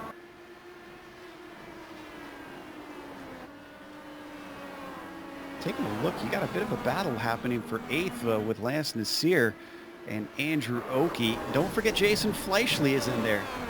Oh, Carpentier in turn 2 has to take a tow after a big wreck. Right in front of Smith, and he gets around him. I think he had a bit of a glitch, unfortunately, with the wall. I noticed that Smith was putting them under a ton of pressure actually the previous lap. Was trying to pass him down into 3, so maybe that kind of got to him, and he was trying to get a really good run through 1 and 2 to kind of defend against that, and it's just lost it. Thankfully, nobody seemed to have gotten into him, though he was stuck there right in the racing line. We've jumped on board with Blake Reynolds, just behind Steve Driscoll, who has fallen off from Clement. What happened here? Checking to see if I can find a mistake. Was there contact in turn 3? Oh, there. Yeah, okay. So if we could rewind about a lap ago to turn 3, Driscoll and Blake Reynolds actually got slightly together, but it was, I think, more due to both Driscoll and Reynolds outbraking themselves at the same time at that corner. Here it is, right here. Oh, maybe not on this one. Wonder if we went a lap too far. It was. We'll come back live, and as that was happening, and Reynolds has lost it. Oh, no. Reynolds had just gotten by, and Driscoll sneaks through the incident as Blake Reynolds loses it out of turn 5. Not sure if Driscoll got through cleanly. I think he might have. Might be a great view on board Travis Warling if we get another chance to look on this one. Warling is the second car. They have been fighting, and there you see it. Wow, and Warling gets by through. Have we finally found the weakness for Blake Reynolds? Apparently it is Detroit into the IndyCar. Twice now, he's made mistakes on his own. Yeah, here's that onboard Warling, and he just gets by. Whew. Great avoidance by both unorthodox drivers. So this promotes Warling up to 3rd. Smith, who I know Challenger has been watching behind the scenes, he's made great inroads here, and he's being handsomely rewarded. Yes, Smith has been extremely aggressive, and it's really paying off for him, actually. He's obviously benefited a little bit there with Reynolds having that mistake, but yeah, I've been impressed with Smith. He's been aggressive, but he's kept it out of the walls, and he's really moving. So I'm sure he'd love to make up for that missed podium last round. He was fighting for third for much of the race and then wound up wrecking on the final corner. Or excuse me, on the final lap, rather. Nice battle back here for 8th, led by Matthew Thunhorst. But it really gets tight with Quinn, Magnuson, Banfield is in this mix, and Archer. You can see it on the tower over there to your left, how close those drivers are together. They got a lapped car they're trying to go by. That's Dick Mueller, who I think is dealing with a little bit of damage. He's going incredibly slow, and he's in a horrible spot for Clark Archer, unfortunately. Hard to find a place to hide on this track. Certainly is. Through 1 and 2, Thunhorst continues to lead the train. Actually, that's starting to become Fleming leading the train. Is he gaining on Fleming? Yeah, it's Fleming coming back into the train. Yeah, Thunhorst is on the move. So, Plus, he's got this opportunity again. He already saw Reynolds have trouble in the first round. And now here it is again. What an opportunity for him to close up some points. yeah, I'd say that a few drivers are looking to snag some unexpected points this race. We're only 7 laps into this 35-lap second event of the day. And how about Reynolds? He's back out on track. Attaboy. Yeah, I think he knows how valuable every little point is. Christian, you know how valuable every little point is. He was your main rival last season in this series.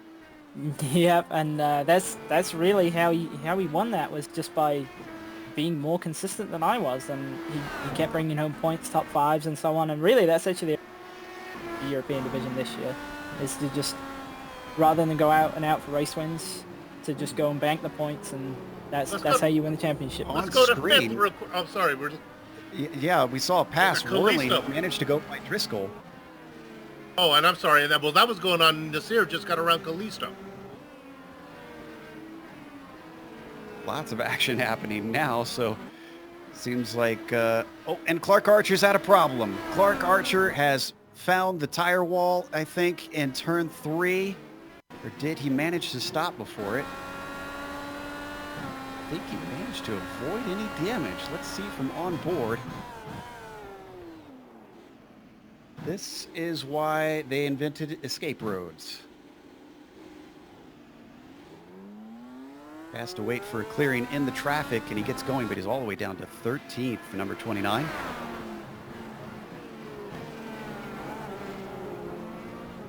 Riding shotgun is known for being stronger at ovals, Sean, and I think that this street course is really biting them hard today. I was just thinking it's eating their lunch, man. Literally. It's not... I'm used to seeing the Woody run around in better style. They're struggling with it today. And again, the temperature continues to go up. It's now 120 degrees, and there's no end in sight to the rising temps here. Yeah, I don't think it's just eating their lunch. It stole the lunch money, ate the lunch in front of them, and then gave them a wedgie today, the way it's been treating these poor drivers. Here comes Smith, though, Bill. Yeah, we've been watching him, and he is closing up. Now, once Driscoll got passed by Worley, he's really come under attack from Smith. Remember, Smith had such a good run last round. Oh, no. One of our top drivers, Jason Fleischle, has found the wall. Big damage on that Alliance car. Turn 3 finds another victim. You see just the tail end of it smacking the inside barrier on the concrete. Already had a little damage, it seems. Left side not looking too great. Goosed it, and there's the wall.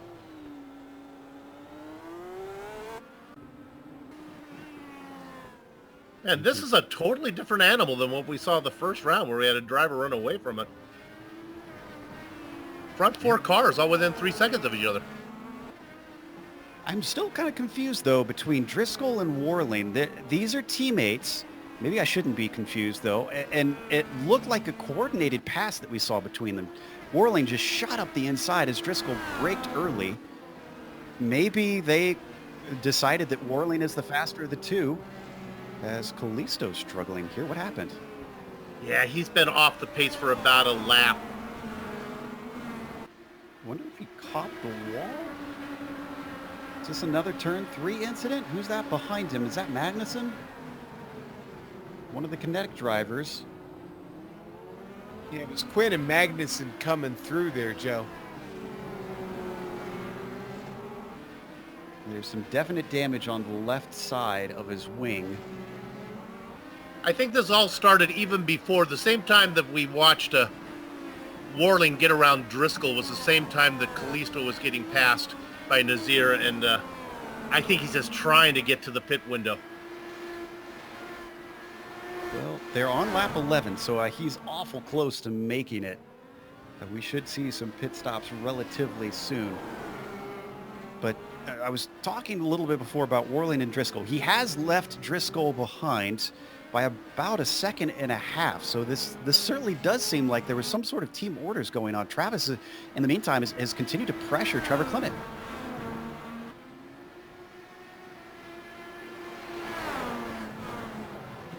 And actually, Warling much faster. Look at the times. Every single lap has been quicker. Wow.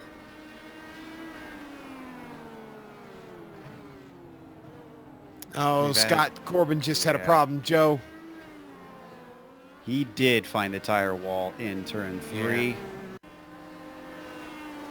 Just a light touch, though. Kinetic car accelerating down the stretch towards this 90-degree right-hander. Deceptive. It looks so simple, and yet you've got to get every little bit out of it, and he got too much out of it. He's able to roll right out in front of Barnes and Wade Hayes and keep position on them. Schmeier and Hill got by. Oof, my goodness. Travis Warling is getting very, very close at this one. He was within 2/10 of a second into turn 3. He's had to back off due to the wake of our leader in the 111. Now right on board down the backstretch. Dick Muller just pancaked it. No reason to go there. He was well in the back, but I think he's out of spare cars now. And we haven't, have we had any scheduled stops yet? Not scheduled ones. No. I see Kevin Hill has been in and out. And that was, oh, no, that was 12 laps ago. Excuse me. I was looking at the wrong stat. Yeah, I think we're waiting. Kalisto should be the guy coming in first. He's sick. He needs some pit medicine. I am glad you mentioned Kevin Hill, though. He did just pull off a pass, actually, on Wayne Hutchinson. Yeah, and that puts him into 16th position. So there you see Kevin Hill, just only one position up from where he started, frankly. I'm not sure that Kalisto knows that he has damage, Bill, because he's still going. Oh, Lionel, listen to Sue. It's time to pit. How can he not? It's right there. I'm surprised he can see the Have you driven one of these open wheel cars? Helping Christian, how well can you see the wing from inside this cockpit? It depends on if you've kind of moved the camera height up a little bit. I think most of us did that to try and see a bit over the protection devices on the nose now, so I could see the top edge of my front wing a bit, but I am really surprised he didn't pit the last time. You could definitely have made it from there, and he's just losing so much time by staying out like this. We'll see if Little Train eventually elects to come in, but we come back to the battle for first. Travis Warling saw his teammate run away with it, and he is going to try to imitate him here today. This is very, very close this time. If he gets a good launch, and there's traffic up in front of our leader too, that could hold him up. That was Richard Tam trying to pull out of the way. The Alliance driver manages to get the launch decent enough. Warling thinks about it as he looks to the inside of 3, but he's way too far back. Oh, boy.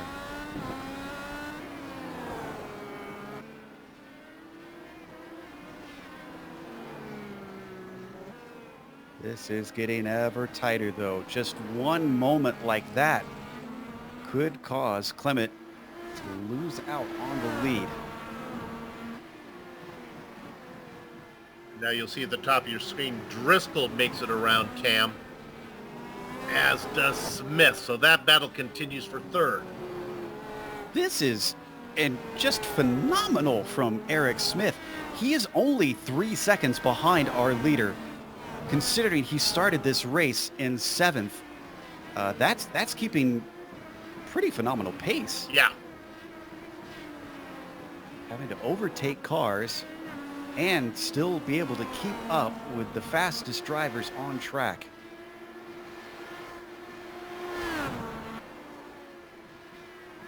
See the counter on the laps continue to move farther upward, and we're still waiting for drivers to take scheduled stops.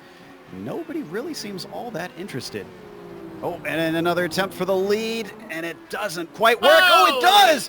Off the corner, Trevor Clement gooses it too hard. He not only loses the lead, he falls down to 4th position. He saw the attack coming. Bill, I wonder if he just got distracted with that bright blue car in his mirror suddenly. Yeah, he was working really hard, though. Warling had the pace, and he finally got him. Warling has now gone from 5th on the grid up to the lead. We didn't manage to see a lead change last time, but Warling has made it finally come true as he laps the car of Taft Baldwin. And I know this is going to seem dumb, but that's just one less car for Smith to pass, as he's now up to 3rd. No, you're right. He's on the podium now. Yeah.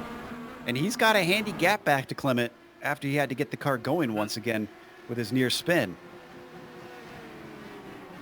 And in fact, I think Smith, is he gaining on Driscoll? Yeah, well, Driscoll's stuck behind Taft Baldwin right now, having a hard time getting around. We're in a horrible place here. A quick series of right, left, and now Baldwin can pull out of the way and let them through.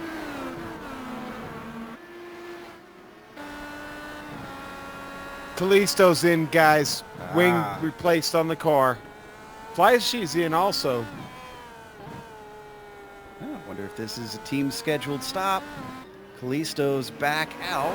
Where is he going to rejoin? He's going to rejoin in traffic, and actually he bangs wheels. That was with Scott Corbin from Kinetic. Comes right out into a battle. There's Blake Reynolds right there too. And Corbin has hot tires while Callisto does not, but he's going to make good use of that inside line. Callisto settling into 17th.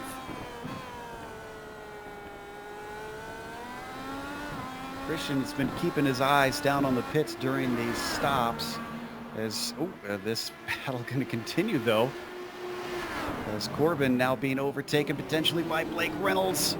And is that a lap car? Schmeier to their outside. Yeah, no, that is 4th position. Schmeier outbrakes himself, and in one corner, 2 corners, loses 3 spots. Schmeier's having some connection issues. He wasn't even on my screen for a moment there. Boy, Blake Reynolds is all over the rearview mirror of Scott Corbin, though, as he's been trying to get by for a while. We've been watching this. He's onto the front stretch. Going to be a defensive move down into the corner, but somehow finding the grip the long way around a turn 1. Blake Reynolds got the bit between his teeth. I was gonna, now that that's finally settled down, I was gonna talk to Christian a little bit because you had been watching the pit lane and you noticed something interesting about Fleischle. Yeah, right when Reynolds actually had his moment, Fleischle had one as well coming out of turn 3, and he just kind of clipped the edge of his wing, and I think that was hurting him. And I think that was a factor in why he pitted as well, to kind of get that fixed so he can get back out there and back up to speed. I'm really surprised that Callisto went as long as he did before he pitted, though. He was he was clearly losing so much time by staying out like that. Almost looks like he was trying to split it exactly halfway. And he has come out as the highest driver who's done a scheduled stop. Kevin Hill is ahead of him, but Kevin's been out for 17 laps now. So we expect the 52 to take a second stop. Nice battle with Liam Quinn and Matthias Magnussen here. Two kinetic drivers going at it. This is for 8th position. And I do believe I see Brian Bennett taking a scheduled stop.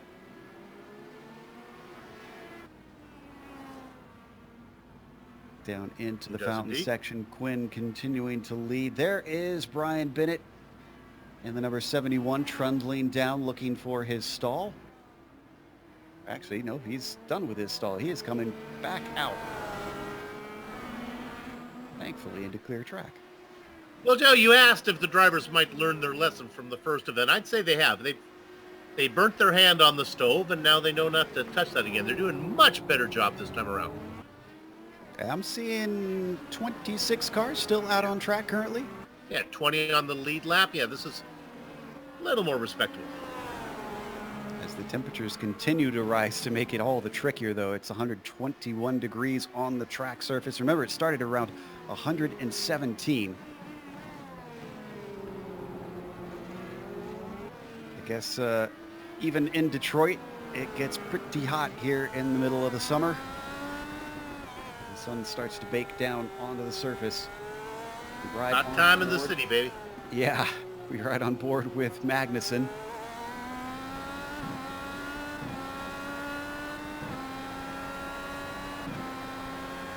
Hot, and they're in the middle of a bunch of water, so it's got to be a little bit sticky out there.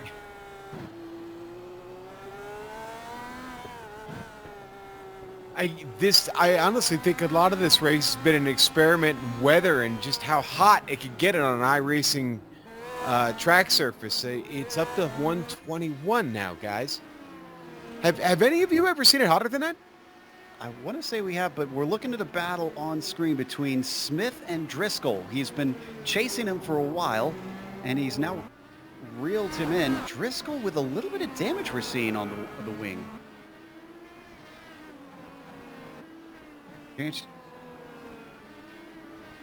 Looks like he came back. So a little bit of the internet playing tricks on us. To answer your question, Sean, I believe we've seen as high as 125 before.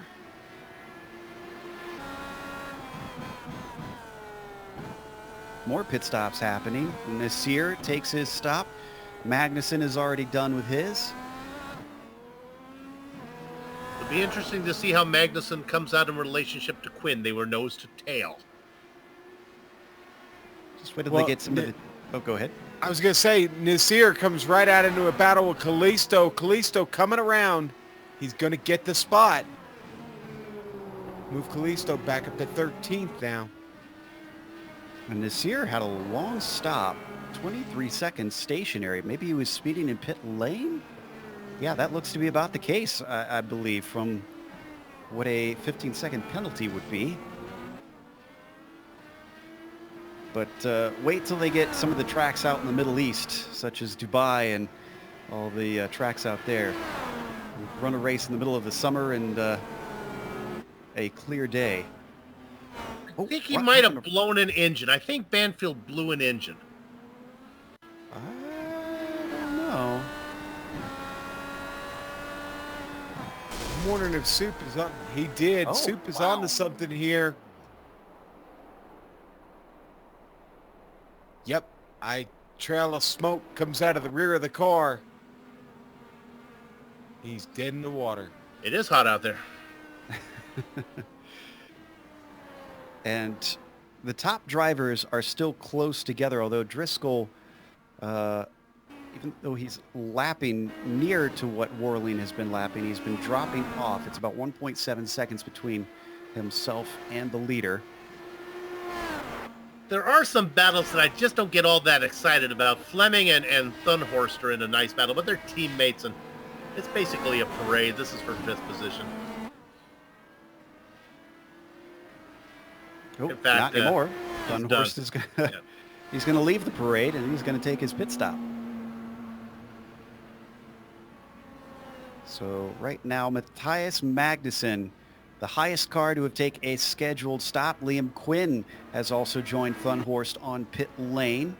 This will be fun if we can pick up Magnussen in relationship to Quinn.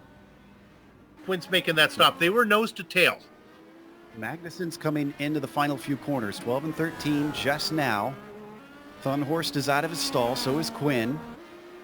And Now, Thunhorst is out. Yeah, you talk about the overcut here, and I really think that's going to play a factor. I just can't imagine that Magnussen was going to be fast enough. Here he comes. Quinn gets out. But now I guess he'll have the advantage with warm tires. But he's back by about 20 car lengths. Yeah, I was going to say the only one that he's really got a chance on is Quinn. Certainly Thunhorst is well too far ahead for him to try and run him down. Looks like Steve Driscoll coming in from second place. But Smith does not. We're getting to the end of the pit window, though. Yeah, now this is where I think this is going to be interesting because Smith, Christensen, let me walk through this here. Smith is out there on warm tires. The car is light. He should be faster on this lap than Driscoll will be on his out lap, right? Yeah, he should, but he's having a little bit of traffic, and I think that might have actually been Steve decided to pit that lap rather than this next one. Got it. But it could definitely swing either way here because I'm assuming that Eric's going to be in at the end of this one, and then we'll really see. If they come out close, I think it's an advantage back to Steve, really. Yeah, that's Jimbo Pfeiffer ahead of Smith right now. And I think Christian might have been onto something there as they got up behind Pfeiffer, and that's maybe why Driscoll came in. Yeah, real heads-up strategy call. Because it certainly seems like Smith has nothing for Jimbo Pfeiffer. He's just been stuck back here, and he is now going to pit himself. So where's Driscoll? Driscoll is coming through the fountain section right now. And our leader is in as well. Clement joins them, and I believe Patrick Fleming is as well. So that's pretty much everybody except a couple spare drivers down farther that have not taken their stops. So Driscoll, can he manage to stay ahead of Eric Smith even though Smith was on warmer tires? Smith is out now. He's trying to get his speed up. Driscoll's behind him, but again, he's got those tires up the temperature. Oh, did he actually brush the wall there? I think he might have. Oh. Driscoll may have made contact with the barrier out of turn 2. He overshoots turn 3 on top of it there. It was close. Let's look. He's coming through turns 1 and 2. It's the exited 2 that we want to see here. I think he's okay. He's got it pretty close. But there you have it. Smith does get the pass made. I guess that would be the overcut. Did I have that one right? Yes. Yeah, he stayed out longer. That's what they call it. That was pretty much a perfect example of that, actually. You saw how he was just far enough ahead that Steve couldn't make an attack down into 3, and if Steve had been closer and he'd have been able to get on the inside, I don't know much against it, but because he had that gap, and I guess he must have really nailed his in-lap, and despite the traffic. Man, Driscoll's making me nervous. I thought that he had another brush coming out of 14, but I think maybe he managed to keep out of it. Excuse me, out of 13. He's wheeling the car, that's for sure. He wants to try and retake that second place.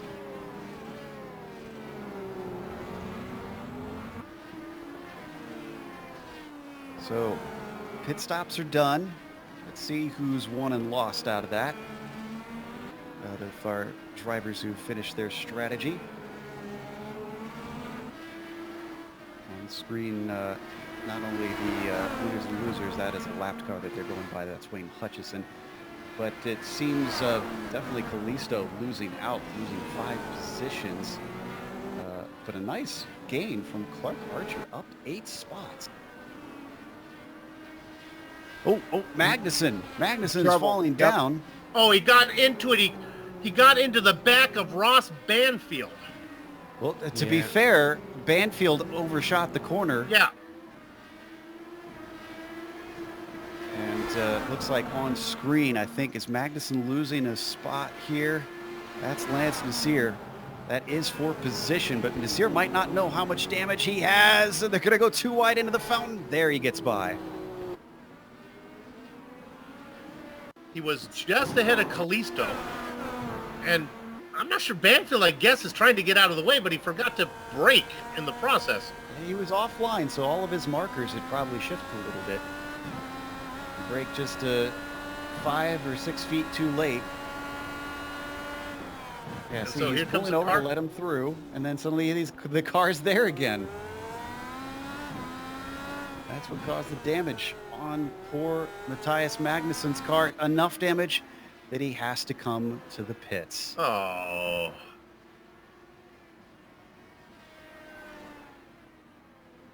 Takes that new front wing, and he should be able to get going again. Sean?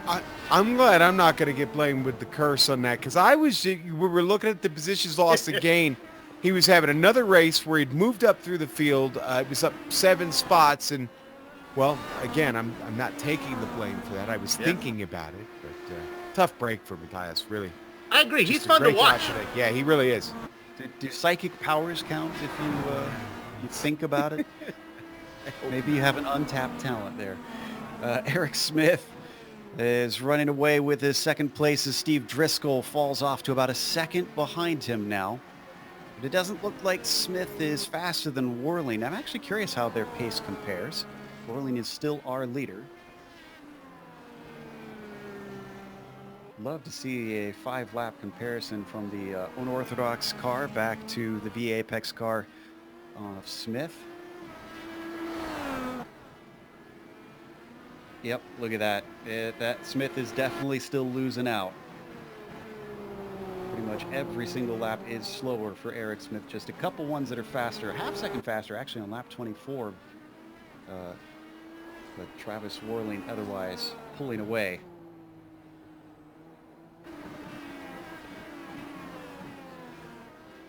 And Blake Reynolds is in for a 3rd time? Well, I think he had that into that damage, so I think this is... He hit the wall again. He hit the wall again. This was in the fountain section. We don't need to show it.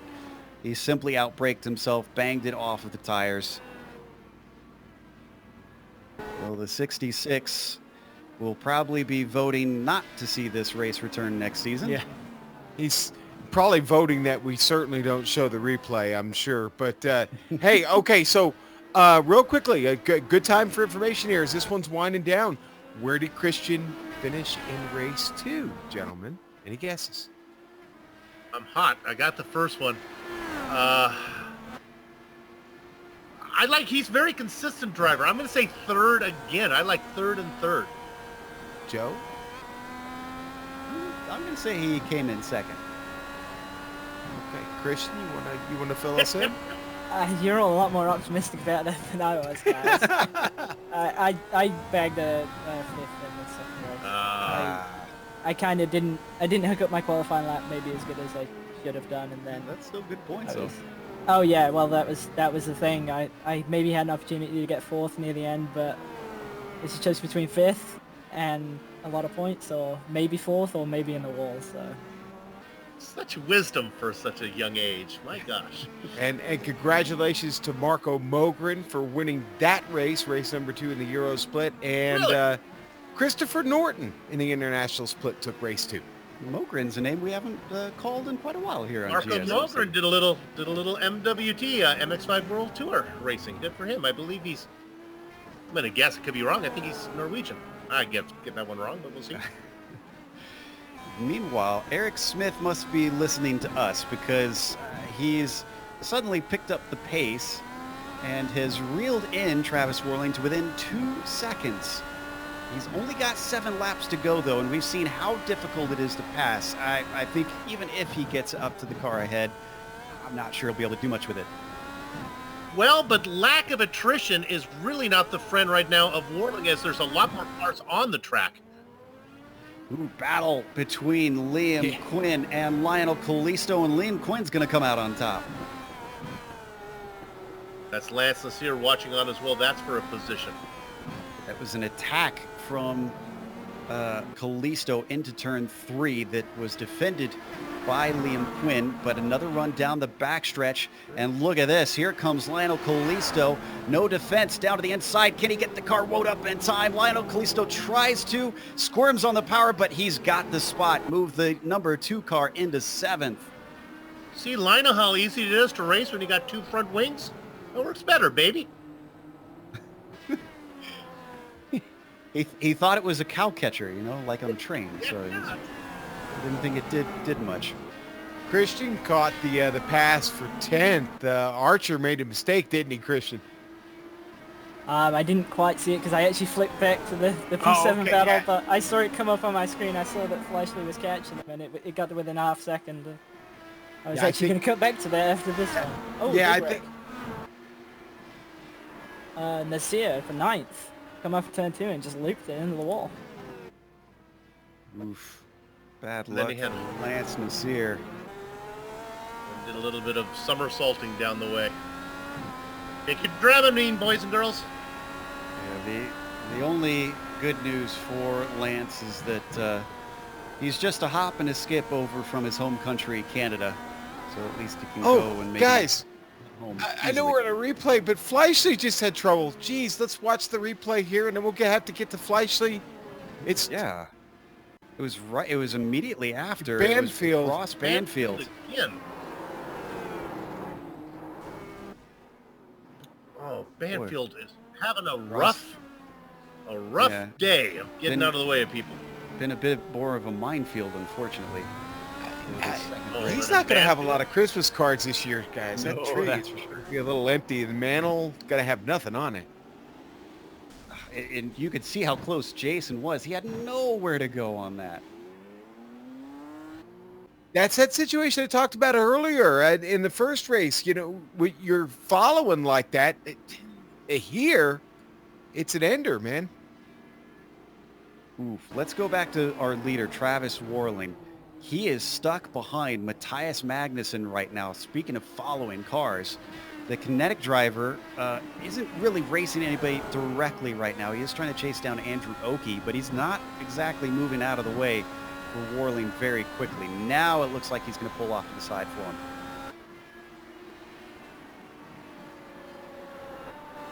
Smith had got it down to 1.5 seconds at one point, but it looks like even with that traffic, it's going back up slightly.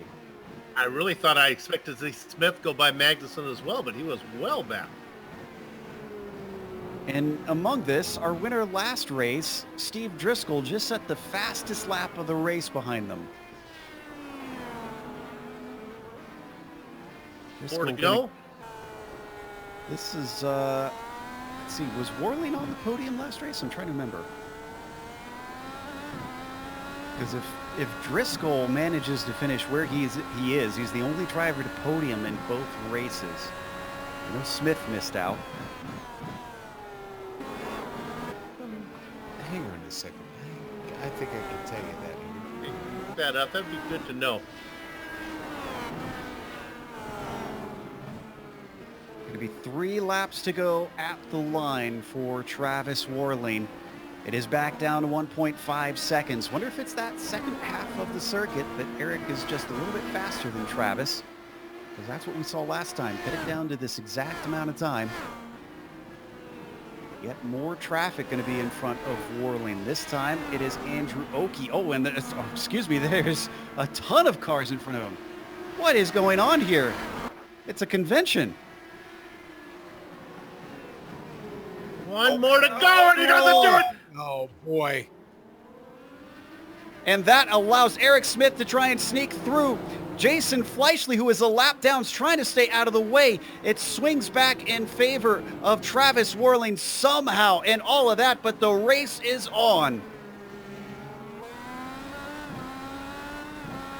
That was... as fast as people have as well. Yeah, absolutely. That was Andrew Oakey and the yellow machine that unfortunately outbraked himself that really kicked all that off. Everybody had to slow up big time. Eric Smith, and not only is he involved in it, but Steve Driscoll. It is a 3-car fight for the victory with a mere 2 laps to go this time by. Warling P24 in race number 1, boys. So yeah, Driscoll, the only one who will be able to podium twice this race, it seems. Oh boy, this could get interesting. How eager are the drivers going to be to try and take a victory? And how much are they thinking long-term for simply grabbing points? They come up to the stretch to turn 3 one more time. Worling looks relatively safe ahead of Smith. I wish I knew how many push to passes were allowed, or pushes to pass. I'm not sure the 10. plural of that. They get 10, but we have no I got idea how left, many they yeah. have. Do they actually light up on the cars like they do in real life? Do they have the little thing on the side for Yeah, these things? there's a light on the steering wheel, isn't there, Christian? Yeah, Well, I I believe meant on the the side side of the panel car. lights up in green, I think, but I'm not sure if we can see that. Leading their way through the fountain section. White flag is tantalizingly close for Travis Worling. He thought he had this one under control, and then just like that, at the snap of a finger, it all changed. He pulls away slightly out of that slow right-hander coming out of the fountain. Here we go. 1 lap to go. Travis Worling. It was an unorthodox driver who won last round, but he's 2 cars back from our current leader, Eric Smith. He was upset about the finish of the last race. This time he actually makes it to the white flag. He is close. He gets a good run. A defensive move at first from Worling, but he moves back to the racing line. Smith is close, but as they break, he can't make a dive to the inside behind them, outbraking himself. Steve Driscoll falls off. He's no longer a factor here, but Travis Worling definitely has a eager Eric Smith climbing all over that gearbox. Onto the back stretch. Smith still within reach. They've got some lap traffic. It's Jeff Schmeier up ahead of them. Will they catch him in time? Worling gonna go defensive. Comes back to the racing line, gives just enough space on the outside for Eric Smith. Smith inches away from the back. He actually makes contact now with Travis Worling, but that could be the death knell. Worling is able to pull away as Smith has to back off. 2 more corners to go. Travis Worling still coming up to that lap traffic, and unfortunately Schmeier is blinking now just to make matters worse. I think he'll be able to get to the end without issues. Travis Worling is going to win race 2. It is an unorthodox racing repeat here at Detroit. Incredible stuff for the finish. Eric Smith gave it his all. And in all of this, Clement was a good 16 seconds back and forth. Christian, that battle right there looked very, very familiar to the battle that you had for 4th place there in race number 2 in the Euro region. Yeah, it was pretty close. I think Eric actually had to push the pass left, and I don't think Travis did, but it was a really smart decision by Travis to cover the inside, go down into the fountain section, because I think if he hadn't have done that, then Eric was going to get him for sure. It seemed like it. He was awful strong on the brakes. What a run by Travis Worling. Hats off to him as the rest of the cars stream across the line. Only 11 finished on the lead lap. Jimbo Pfeiffer going to be the last one. So we're going to take a quick break here on the Global Sim Racing channel. We'll come back with the unofficial results as well as driver interviews. On screen, you'll see all the upcoming races here on the GSRC.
Welcome back to Detroit. We're on Belle Isle where we just watched 2 races here for the Detroit Grand Prix, round 8 of the majors. And the second race was won by Travis Worling.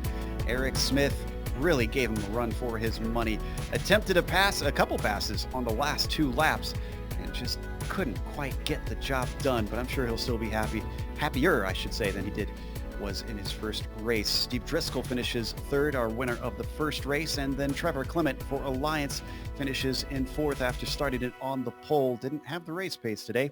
Matthew Thunhorst finishes P5 with Patrick Fleming coming home in 6th. Lionel Callisto qualified in 4th, but man, something happened that race. He wound up in 7th place. Liam Quinn in 8th, and then Clark Archer, how about this? Qualified down in 19th. He finished with a 9th place. Kevin Hill rounds out your top 10, Bill. Double O Jimbo in 11th. Fight for the last car on the lead lap. First car 1 lap down. Matthias Magnussen, fun to watch him race. Brian Bennett in 12th. In the Baker's Dozen spot, Brandon Bennett in that one. I did that again. Andrew Oiki in 14th. 15th is Scott Corbin. All ribbons and curls is Wayne Hutchinson. Brian Barnes after him, 18th and 19th, Taft Baldwin and Marcus Tracy. Rounded out your top 20, Jeff Smyer. Sean?